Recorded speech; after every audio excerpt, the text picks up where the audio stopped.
Good afternoon, and thank you very much for being willing to come and participate in the Hearts of Freedom project. Your participation is very much appreciated. You're welcome. So I will start by asking you your name, please. My name is VIENGSAMAY PHANVONGKHAM. Okay. And where were you born? I was born in Vientiane, Laos. Okay. Yes. So the capital of Laos. Correct. Of Laos. And do you have memories of living as a child in Vientiane? Yes, because I left when I was 12, so okay. With 12 years old, remember quite a bit. Okay. Remember growing up, went to school. Okay. Right? I went to high school just before I left. First day of high school, but we have to make sure that that I go to school, say, first day, even though I know I was going to leave when I come home for lunch, that I was going to take off, right? Because my dad had sent somebody to pick us up. But I had to go to first day of school. And then got home at lunch, and then somebody picked us up. So you went to high school for one day? That was, yes. Okay. I went to high school for one day, first day of school. Okay. So they don't suspicious of us. Right. How many brothers and sisters did you have? I have 7 siblings. Okay. Including myself, yes. Okay. And brothers? I have 2 older brothers, 2 older sisters, and 2 younger sisters. Okay. What was your father's career? What did he kind of work He was working in the law office, in the courthouse, okay, in Laos. My father, our family have a long history of being a refugee. Because we were living, my name is VIENGSAMAY. VIENGSAMAY meaning the new modern Vientiane, because I was the first one were born in Vientiane. Because my parents escaped from Sam Nưa, that's where the Warsaw was. They had escaped because the communists came in, the Viet Cong came in, and then my dad was working for, the grandfather was working for the French, He was like a mayor for the city. And then my father took over when he was young. And then, of course, he'll be the first target. So we have been refugee I'm the 2nd generation of refugee, right?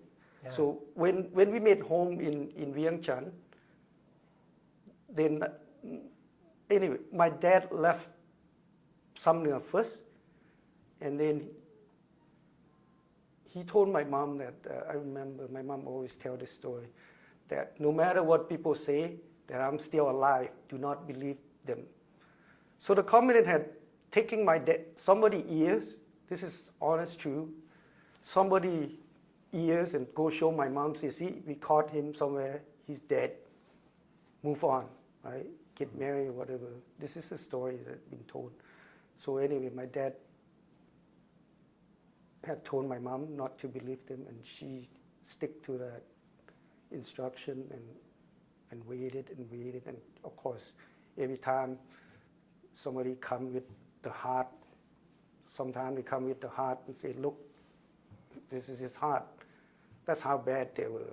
But it's wartime, right? And my grandfather was actually executed by the Vietnamese communists. Okay. Yes. My dad rolled under the bed when they came and executed him because he was working for the French army with the French. And because he knew they were coming, so he took my dad to stay at the camp with the officer. But that night, the French officer had a meeting. And they knew when they went meeting, they surrounded the house and came and got my grandfather and tied him up and shot him point blank. My dad rolled under the bed. He was pretty young. I think he was just 6, 7 years old, or else he would not be going with his father, right? And they shot him, And because the gun noise went bang, and the officers start moving, say, what's going on? And then they said, they ran out, and my father remembers they saying that, hey, his son is still there. But because the officers start coming in, right, to see what the commotion was, then they ran. So my grandfather was killed. And that's why it has always been, refugee, one after another.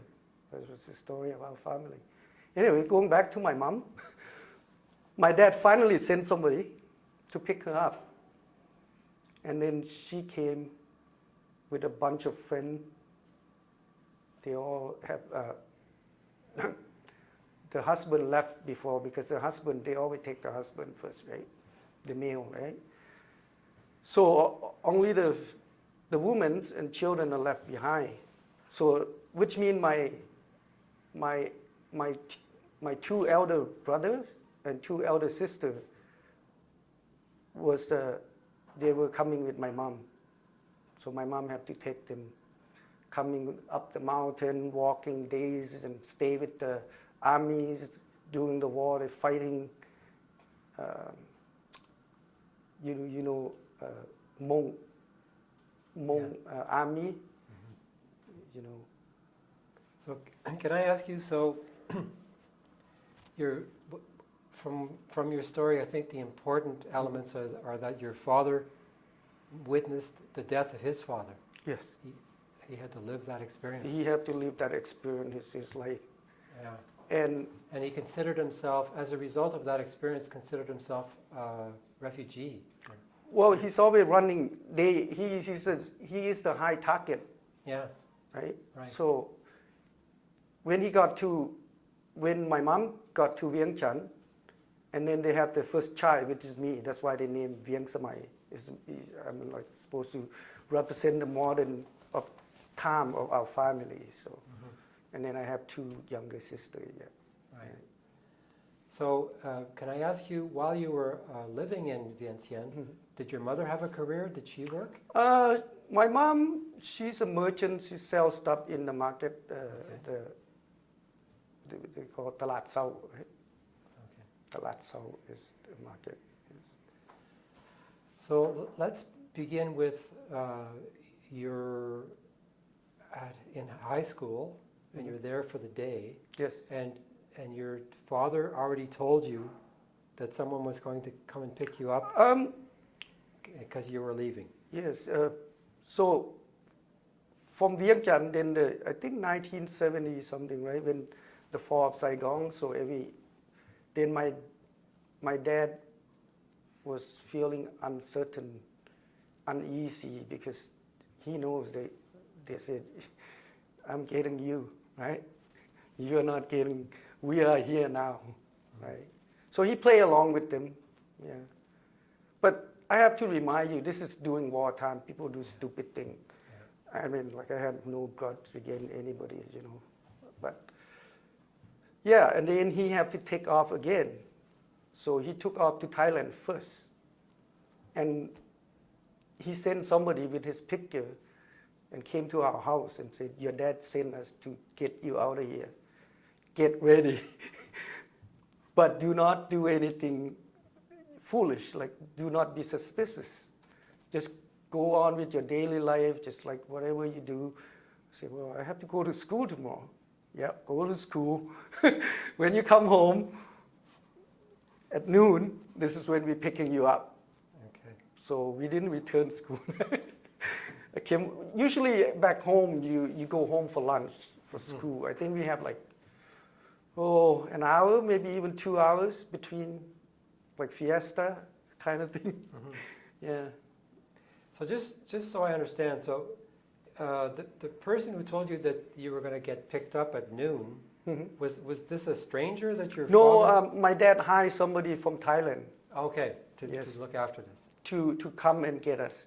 Okay. So they came and they showed the picture, but we weren't the only family. Later on I found out. It's kind of their job. They go around and I guess they get high to bring people out. Right? To help people escape. Yes. Okay. But, we are fortunate enough that these are good people. There's some horrible story that people come and rob you, right, and kill you, but these are the trusted people that my dad sent. Yes. So at the time, because I'm interested in your story to understand it. So at the time that the fellows from Thailand came to get you, your father had already left? Correct. Okay, he had already left. Yes. And your mother was still there? We were still there. With your brothers and sisters? Two of my siblings left. With your dad? No, separately? Separately. Okay. Separately, because they are older. Okay. And they didn't like what's going on, or they didn't see any future in their career, what they're going to do. So they swam across first. Yes. And this was your two older brothers? One my sister, and one's my brother, older brother. Okay. Elder. So the first sibling and the second sibling left first. Okay. And my dad after. Right. So then there was the five of you and your mother that Yes. left with the Thai individuals? Yes. Okay.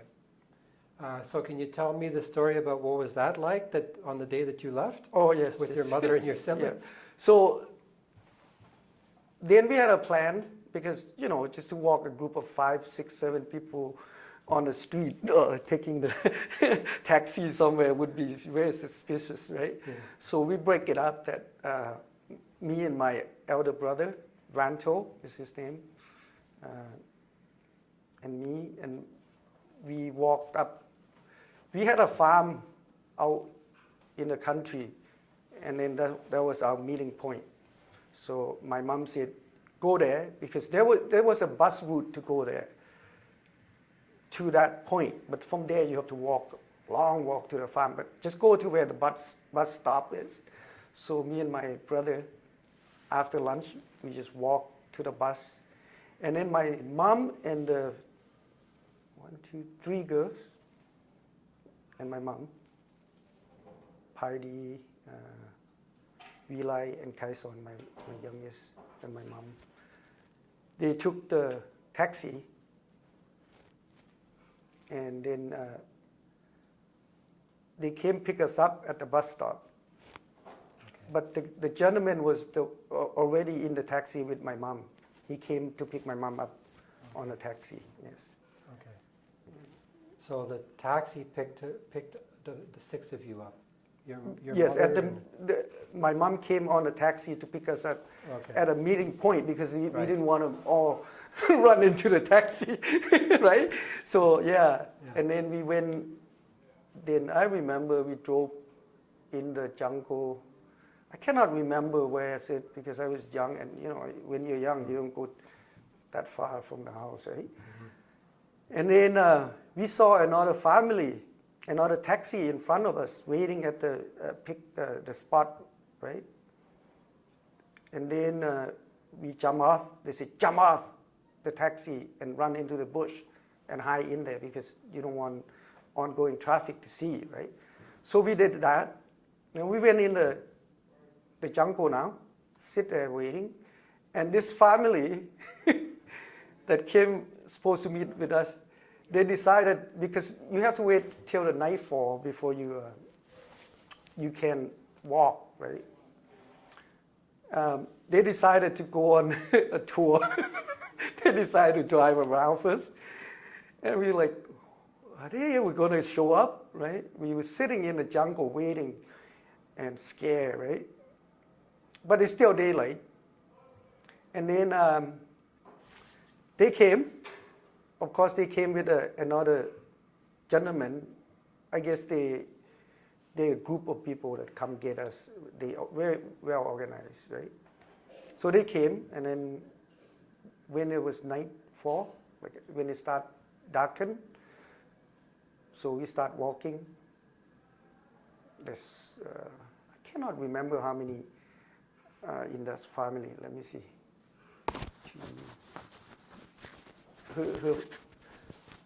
In that family, her husband was sent to concentration camp, and she had to take the children and leave. But he's still in concentration camp. In Laos? Back then, I have no idea what happened to him now, but at the time. Right. So then she had 2 daughters and 1 son, and the son is very small. I think maybe 5, 6 years old. And then she had her sister with her. So then my sister and my elder brother have to help carry the little kid walking because he get tired, right? He cannot in crying. That would not be good for us, right? Yeah. So so then we walk. It starts to getting dark, but not really dark yet. There's still people. You can hear the farmer, they out and about, but you walk in the jungle, try to avoid them. And then I remember walking, and then all of a sudden, there's a bunch of guys came to us with machine gun. And my mom, everybody dropped on the floor and on the ground and said, oh, this is it, we're done, right? But then the 2 gentlemen that taking us now, we're talking to them, and we had realized that they're in a group together. They're the one in the jungle waiting with the machine gun and everything, right? Yeah. Now it's getting scary, right? So then we walk. But I remember the water is like, sometimes we walk in the field, the right field, and the water is like this, and some waters are like this, and we carrying that little kid that came with us. We walk all night, basically, and sometimes the ants, because your shoe, the ant would bite your feet, and you thought, what is this, right? Like, is it like snake or whatever? But you can't see, but you can see a little bit in the moonlight, right? And then we walk until we get to the Mekong River. Almost morning, we get to the Mekong River. And then they signal, right, the boat from Thailand. Okay. And they came with the boat to pick us up. And we all rush in the boat, right, before the patrol will come, right? And, so can I ask you, when you said that you had to walk, I'm assuming it took you all night to walk to get to the shore? Yes. Okay. They took the safest route. So they took the longest, I think, safest, but it's safe route. Mm-hmm. They had been going to this road many times. I think that's what they do, right? Yeah. So you get to the shore of the Mekong River, and a boat comes to pick you up, everybody up. Yes. And you crossed over to Thailand. Correct. Okay. Can you talk about what happened from there? So my dad is, at this point, he was in Nong Khai refugee camp. So then the boat came pick us up, and all those mercenaries, I guess, with the gun and all this. So we get on, I think it's 2 boats. And then they paddle the boat across the river, and then there was pickup truck picks us up on the other side. Okay. So it's very, like I said, it's very organized, right? And then we came up in Thailand, and then there was a pickup truck there, and they threw all the guns in the back, and then we all jumped in the trucks, and then they drove. And they saw the patrol, Thailand patrol, but they all connected together. So they say, how you guys doing? Are you okay? Okay, go, right? So then we went straight in the camp. I remember the first day I walked in the camp in the morning. It's about, the sun was about to come up by the time we get to Nong Khai camp. Because normally, when you get to Thailand, you're supposed to, they arrest you as an alien immigrant, alien, right? And the alien, or what's the word? Yeah, and then they throw you in jail, right? But because these people, they connected. They took us in the camp first to see my dad first. Which is, but going back, I remember walking in the camp at night, almost a crack in the morning, and I see people sleeping. They call, they have houses, right? Like houses for different people, for people, and then we walk in. Some people sleep on the floor, on the ground, some up in the house. And then we walk in, and then they took us to my dad, and I was so happy to see my dad first time. Like, we made it, you know. Yeah, so that's how it was.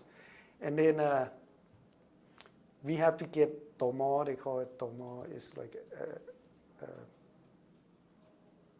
I don't know what is equivalent to. Paper that we can stay in Thailand. We have to go get the paper that we are refugee too, right? So we spent a couple of days with my dad, and then we have to go to jail. So we went to, then they took us in a pickup truck to go to stay in jail to get our paperwork done. I remember, what's the name of the jail? Lumpini or something? No.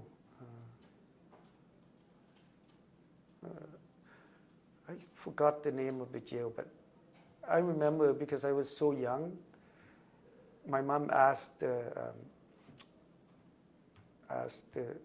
officer that if I can stay with the woman jail with my mom instead of all with the male, right? Mm-hmm. And then, then they say, okay. I was the only boy in that woman jail. Yes. But the Thai officer, all those, they were pretty nice. Like, they let me out in the daytime, me and my sister, the two younger sisters. Because we were young, they let us out during the day and just run around in the facility there, like in the... They let you out of the Nong Khai camp? Out of the... This is real jail. When we went to, it's like it's about this room, maybe bigger, and there's a washroom attached to it. Oh, while you were in the jail? Yeah. They let you out? Yeah, oh, I see. To go out and enjoy, and then we would come at night and sleep in jail. We just run around. We can't go far. We didn't know where to go. But they let us out. So it was, yeah, that's what I remember. And I would go see my brother, because my brother is in main jail, and which is just next door. I would go see him and talk to him. He can't come out. He's too old. They think he might go do something, right? But for young kids, they don't go far, right? Do you remember how long you stayed in that jail? We stayed a few, maybe a week or so, and then they moved us to. There's another jail, just right outside Nong Khai camp. That one, you have to stay there to get your paperwork.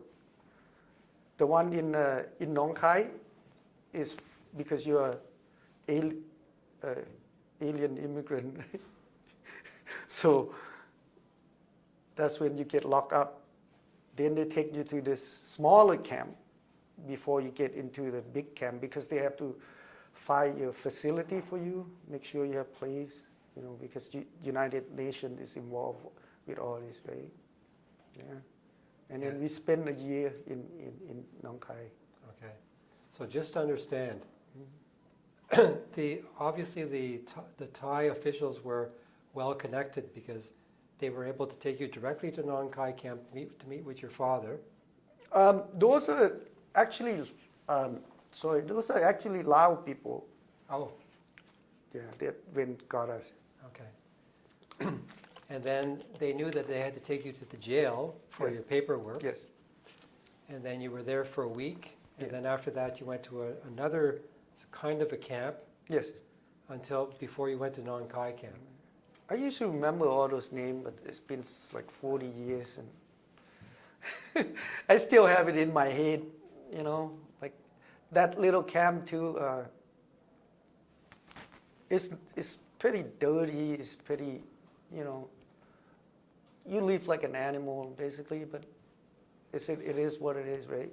That's what happened wartime. You know, because it's overcrowded. There's not enough room for all those refugees. Yeah. But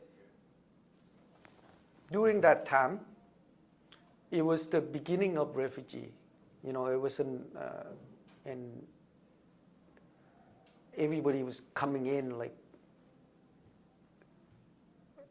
every day. I guess everybody is like 100, maybe if not 1,000, right? So the Nong Khai camp was becoming overpopulated, obviously. Yes. Yeah. And there, you know, obviously, the United Nations had sponsorship or relocate them to third country, we call it third because first, second, third, right? First is South and then second in Thai and then we go into third country, right? Yeah, so they haven't taken people out fast enough as they were coming in, right? It's oversaturated, there's people everywhere. Can you describe what it was like for you as a young boy in the Nong Khai camp? What did you do every day? We just sit around actually doing nothing, just walking back and forth, you know. There's not much to do. I don't know if we make some game that we play, hang around with, just meet up with some guy, some other young, the same age as you and become buddy, but you know, you don't remember their name anymore, but you just hang out, just killing time. Yeah. Yes. And you spent a year in the Nong Khai camp? Yes. Okay. Yeah. And then we get into the camp, and then we spend a year there. While you were in the Nong Khai camp, I'm assuming that your parents would have applied to leave the camp to go and live in other country? Yes. Do you remember where your parents applied to? Yes.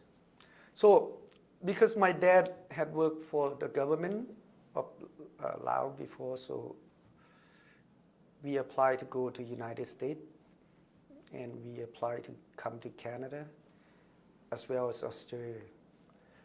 The reason we applied for all these three countries is because my dad feel that we want to get out of here, whichever country. It doesn't really matter, but getting out of here is most importantly to start a life instead of wasting every year away in this camp, right? So we got called for interview to go to United States. And then we scheduled for second interview because they said my dad paperwork need to have more paperwork to support what he claimed. So then the Canadian government called us for interviews. So then my dad went interview with the Canadian government or representative there, and we were accepted to Canada, and we were so happy just to get out, right? Let's go. Oh, we also applied for France too because you know, like France was colonized us before, and yes, lots of people go to France, and we have lots of family, like cousin and stuff in France. But Canada called us first and accept us first, and then paperwork all done, and then they have a date for us to leave, and we just. I have one picture over there. That the last day of us leaving, go on the bus, we took a group picture on the picture. So could your parents and your siblings speak French? My sister and my brother, they speak some French because, especially my elder brother, because he wants to go to France too because he speaks French, right? Because they went to French school in Laos. Right? Yeah. So you stated that finally the Canadian government accepts the family to come to Canada. Yes. And so can you describe what it was like from on the day that you left the Nong Khai camp? Mm-hmm. Can you talk about the steps that you went through to come to Canada? Yes, absolutely. Okay. Yes. So then lots of people living together, right, to get on a plane, I guess. They move us to Soon Lumpini is Soon is camp. Camp Lumpini is the last one before we get on the plane, and it's in Bangkok. So then we got on the bus. I think it takes almost a day to travel on a bus. And then we got to Nong Khai, and then we have to stay there again in another camp. And that one is probably one of the worst camps to stay at because of the mass people that just come in the same. Now, before in Nong Khai, we only have Lao people. Mostly, I believe it's only Lao people that I know. And then when we came to Soon Lumpini, because everybody is visaed out to another country, whether it's Australia, France, Canada, US, they all go to this place, the holding place, I guess. Mm-hmm. And now we run into all the refugees, like the Cambodians, the Vietnamese, right? Mm-hmm. And us, try to live together, right? And this is in Bangkok? That's correct. Okay. Yeah. And there's some tension, needless to say, especially with the Vietnamese, because because there's some blame of that because of Vietnam War that that we have to become refugee, but it's actually not. The people that escape obviously don't like the same. We have the same enemy, right? But there's still that tension that we have to deal with. Mm-hmm. Sometimes there'll be a fight. But yeah, there was one big fight in that camp, I remember. It's getting scary. It's almost a lockdown. Yeah. And yes, of course, then the time comes. Oh, in that camp, because there's so many people, you basically sleeping like that.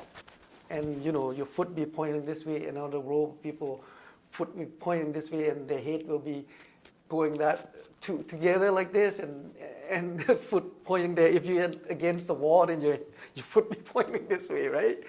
So many people. Again, I was young, and I'd be out and running around, playing, and just.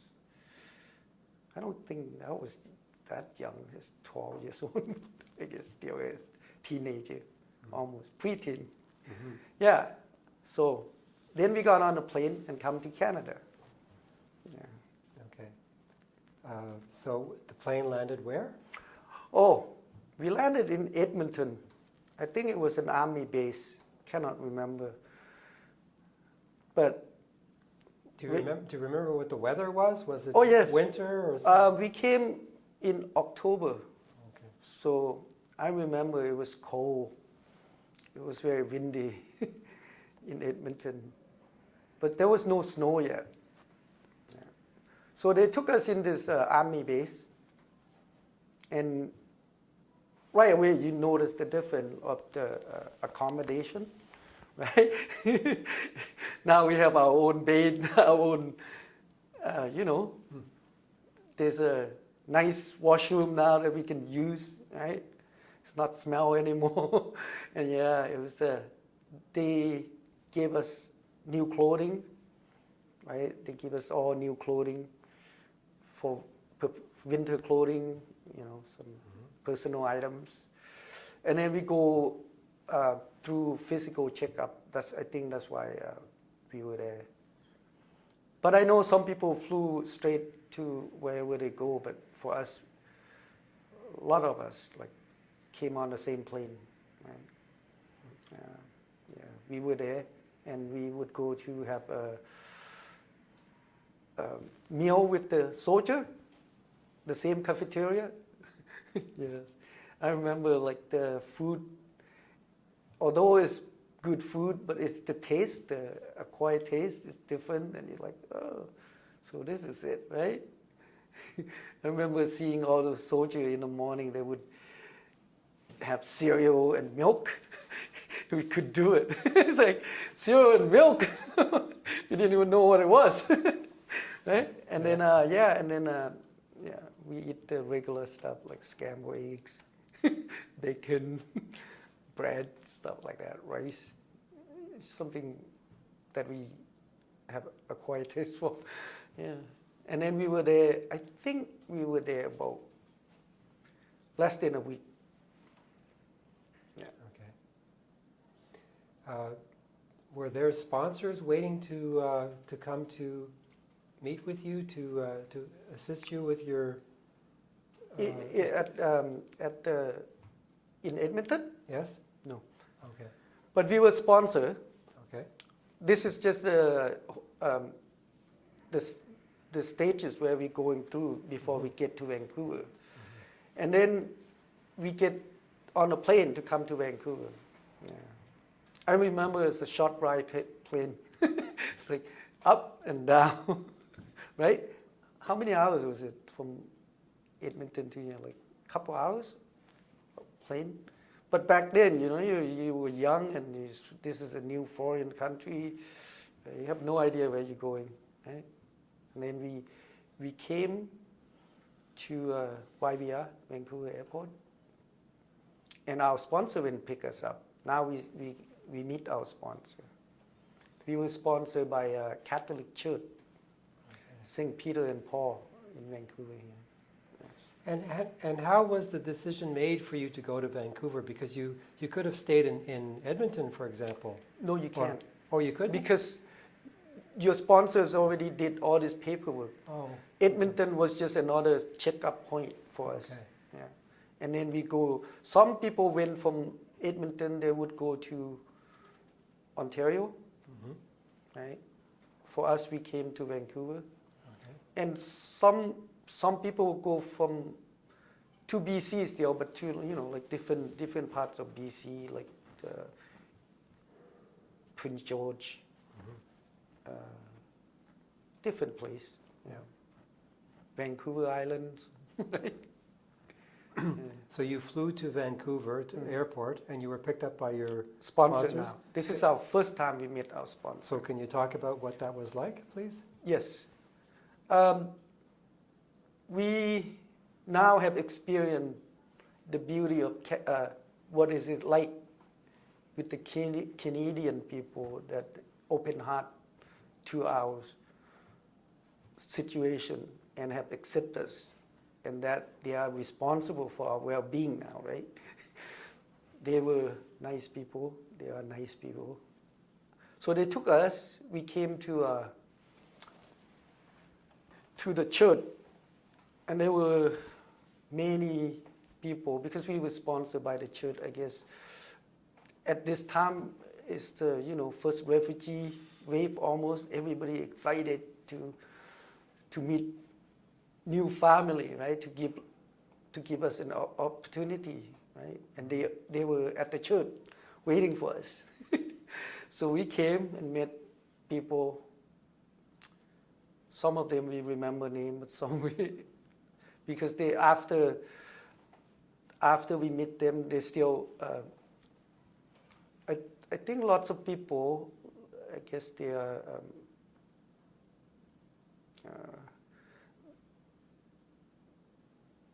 They still like have a lot to do with us, our daily life. Take us to the doctor.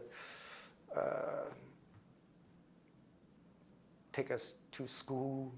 To introduce us to, take us to learn English, look for a job for us, right? So we experience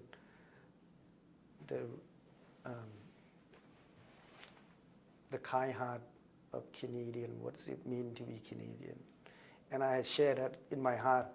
And now I'm Canadian, and I hopefully to reciprocate that someday. So when you arrived in Vancouver and you were sponsored by the Catholic Church, I'm assuming that they would have had a residence for you to live, for the family to live together. Yes, correct. Okay. Can you describe that? Yes, in the beginning, when we first arrived, because I think October, just before Thanksgiving, and because they had rented a house for us, but you cannot get there till November. You cannot get in the house till November, right? So then we stay at the Parish Hall, the church Parish Hall, and we stay there because they have room, and we stay there because the Parish Hall have kitchens and stuff, and yeah, they put us there. We stay there till the end of the month, till we can move into the house. Okay. And then we had a house. We moved in the house. And then later on, we were living upstairs, and then later on, the same church sponsored another Vietnamese family that came sleep in on the main floor. So yeah, we had 2 families living together. In the house? In the house, yes. Okay. So I'm going to assume that once you were established in the house, you and your siblings would have been encouraged to go to school? Yes. Okay. What was that like? Oh, we know very little English, right? And then because our sponsor, you're not from here, so, but St. Peter and Paul is connected to private school, which is Vancouver College and Little Flower Academy, where all boys and all girls school. So they have been very generous to us, and they put us in private school. And I went to Vancouver College with my brother. They start me off at grade 3 because I didn't speak English. But then they noticed, oh yeah, your math or your, everything, science, math, you are, of course, I was already in high school, right? It's more advanced, right? But the English. But my sister went to all-girls school, Little Flower Academy. And then most refugees would have ESL class. They'll go to public school and they have ESL, right? So it's easier for them. But for us, we were thrown in with the lion and we have to learn very quickly. No, everybody speaks English because it's private, right? Yeah, I remember not speaking English, go to class. Were you able to spend time with other kids that spoke your language, that spoke Lao? Or? No? So you had to learn English very quickly? Only on the weekends, because when we first came here, it was very tight. Everything was, once we know, like, oh, somebody from our country, those guys just arrive, right away you know their phone number and you phone them and you just connect it. And that's what keeps us alive, is the community. We create our own community to survive. And my father and my brother was the first. We had meeting at our house with all the refugees from our country, gathered at my house that our sponsor rent for us. And we decided that we have to form communities. And then we did. We have our first meeting and have our first president, community president was my brother, was the first community president. And then my father became president later on. Yes, so we've been the pioneer, the pioneer of our first I remember first Thanksgiving dinner too. That's a Canadian thing, right? Turkey. We eat turkey, but not that, not the same way, right? Yeah. Mashed potato, turkey, I remember all this. Yeah, it's an experience. It was all new to you. It was all news now, yeah. Of course. What happened with your father and your mother? Did they know English before arriving, or did they have to learn English? Or? My father, he speak a little English because he was planning to go study more law in Australia when we were in Laos. If the communist didn't come in, he probably gone to Australia to study law. So he spoke a little bit English. But for us this day, we're like, Dad, you didn't speak. You didn't know that much. And your mother? My mother, no, she doesn't speak English. Was she able to take ESL classes? No. Remember? No? So she had to learn English on her own? She had to learn English, yeah. Okay. Yeah. But my sister, my elder sister, that is not, they at the working age, they have to go to work, right? Because we were young, so we have to go to school. But my elder sister and my elder brother, because they were older, so they have to go to work. They found them work to do, and they go work. My mom went to work, my dad went to work. Found something for him to do, and he go and work. Yeah. Do you know what kind of work your father and your mother would have done? I think my dad started out as a dishwasher. I think it seemed to be the easiest, that you don't need much to understand, right? Just operate the machine. Yeah. And your mother? My mom, she hardly worked. Oh. She doesn't do that much work because she doesn't speak English. It's hard for her. But our sponsor had taken care of us for a couple of years. So, yeah. Okay. But by a couple of years, you get used to the system, and you become part of the system, and that, contribute and start to get to know, to make a living. Yeah. So today, are your siblings still in Vancouver? Yes, in BC, in Vancouver, in North Vancouver. And what about your parents?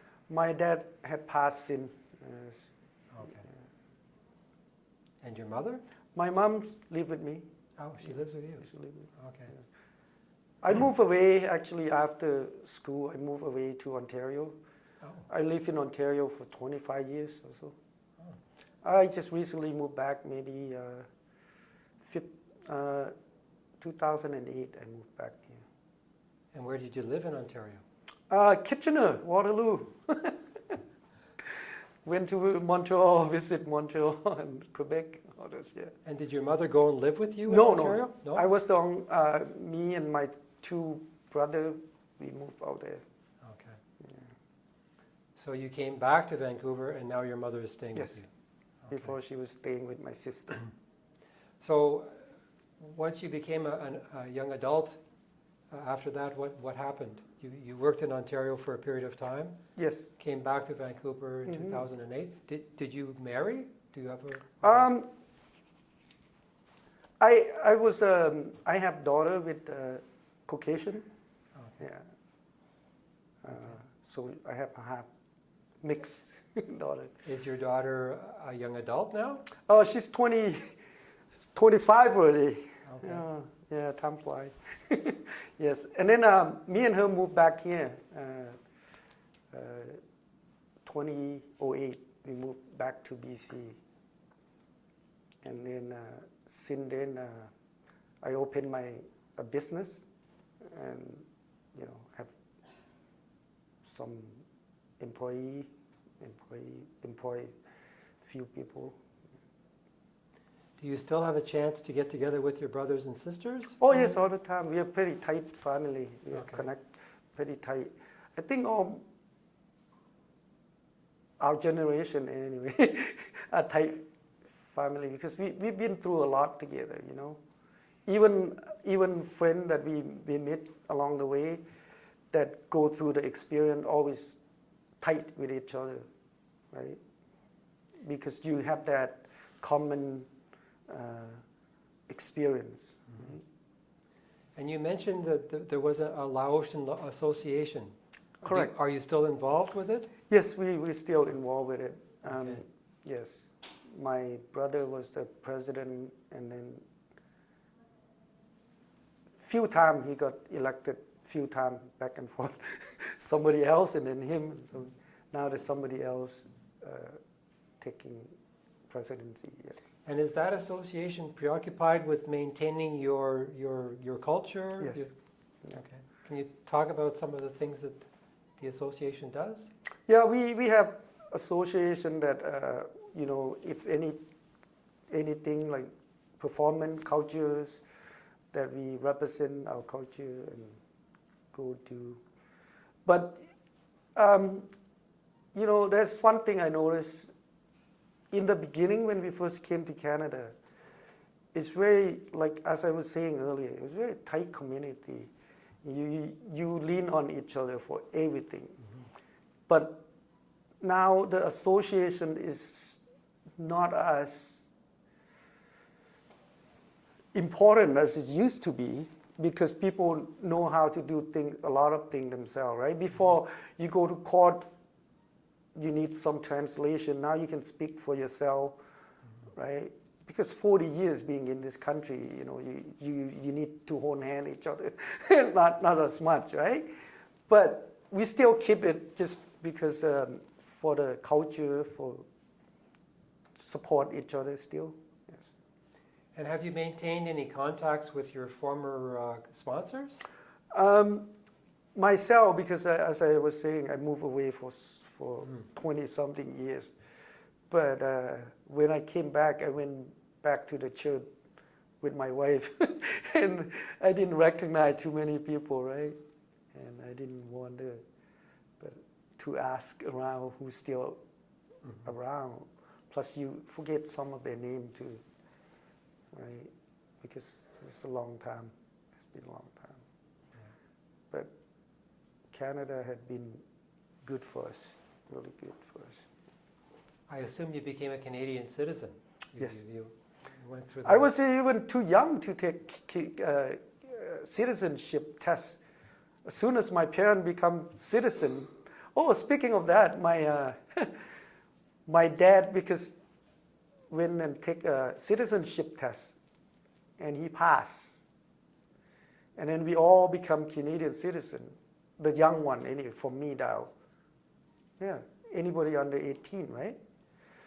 And my mom was not citizen until like she had to go to take a test like 3 times before she passed, because she didn't speak English, right? Okay.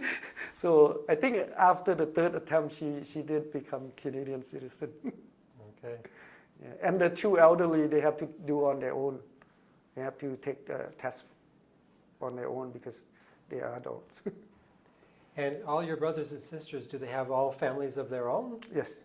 Okay. They all have family. Right. Yeah. One is in Victoria. Yeah.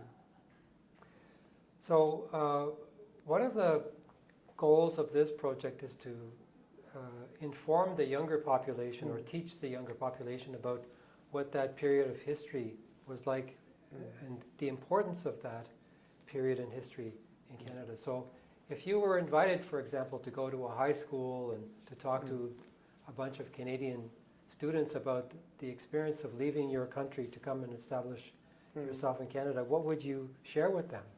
Wow. Well, first thing I would say is that refugee program works.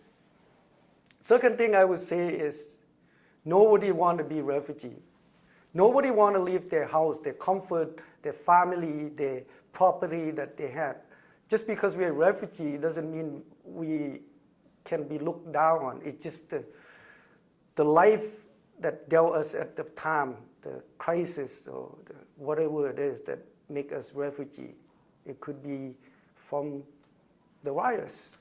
It could be from political reason, it could be from flood, it could be from anything, we don't know. But nobody choose to be refugee. And Canada have been so, the program in Canada is so wonderful that it gives us opportunity to come here and start a new life. And it does work.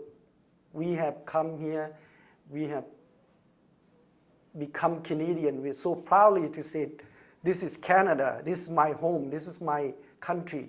I will die to defend this country.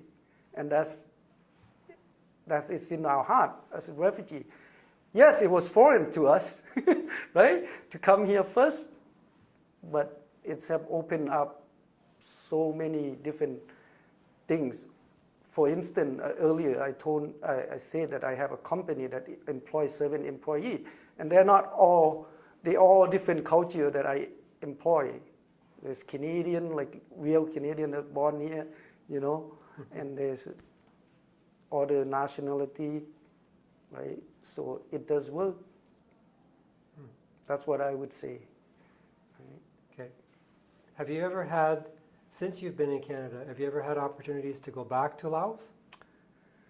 Myself, no, but most of my family members had gone back many times. I have not been going back. I didn't go back, but I might be going this year. Okay. Yes. I'm assuming you still have some family or friends in Laos?